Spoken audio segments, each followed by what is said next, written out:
తిరుపతి తొక్కిసలాట ఘటనతో దేశవ్యాప్తంగా ప్రముఖ ఆలయాల అధికారులు అప్రమత్తమయ్యారు. ముఖ్యంగా కేరళలోని అయ్యప్ప సన్నిధానం శబరిమలలో అధికారులు మరింత అలర్ట్ అయ్యారు. గతంలో జరిగిన విషాద ఘటనల నేపథ్యంలో ముందస్తు జాగ్రత్తలు తీసుకుంటున్నారు. మకర జ్యోతి దర్శనాలకు ఎలాంటి ఇబ్బందులు రాకుండా అన్ని ఏర్పాట్లు చేశారు.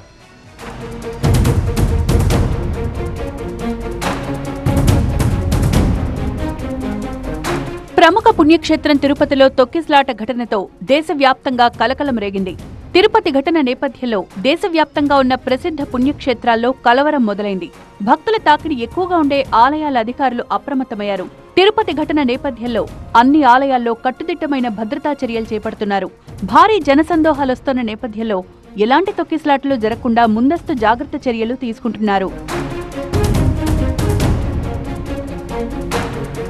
దేశంలో పలు ప్రముఖ ఆలయాలు, ఆధ్యాత్మిక కేంద్రాల్లో గతంలోనూ ఎన్నో తొక్కిసలాట ఘటనలు జరిగాయి.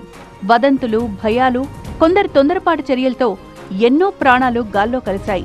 దక్షిణాదిలో ప్రసిద్ధి చెందిన కేరళ శబరిమల పుణ్యక్షేత్రంలో జరిగిన విషాదాన్ని ఇప్పటికీ ఎవరూ మర్చిపోలేదు. 2011 జనవరి 14న జరిగింది దారుణం. శబరిమల పరిధిలోని పుల్లమేడు దగ్గర భక్తులపైకి జీపు దూసుకువెళ్లడం తొక్కిసలాటకు కారణమైంది. ఈ దుర్ఘటనలో 104 మంది మరణించారు. మకర జ్యోతి దర్శనాల్లో తొక్కిసలాటలు, చావు కేకలతో అప్పట్లో కేరళ ఉలిక్కిపడింది.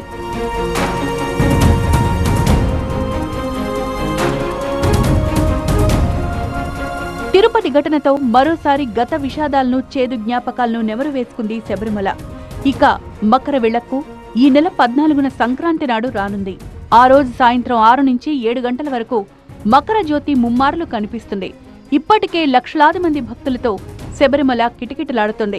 ఇక మకర జ్యోతి దర్శనమిచ్చే రోజున ఆ జనసందోహం మరింత భారీగా మారుతుంది. ఆ సమయంలో ఎలాంటి తోపులాటలు, తొక్కిసలాటలకు తావు లేకుండా ఆలయ అధికారులు చర్యలు చేపట్టారు. అయితే తిరుపతి తొక్కిసలాట ఘటనతో శబరిమల ఆలయ అధికారులు అప్రమత్తమయ్యారు. మకర జ్యోతి నాడు ఇబ్బందులు తలెత్తకుండా ముందస్తు జాగ్రత్తలు తీసుకున్నారు. ఆన్లైన్ దర్శనాల టికెట్ల సంఖ్యను అధికారులు కుదించారు.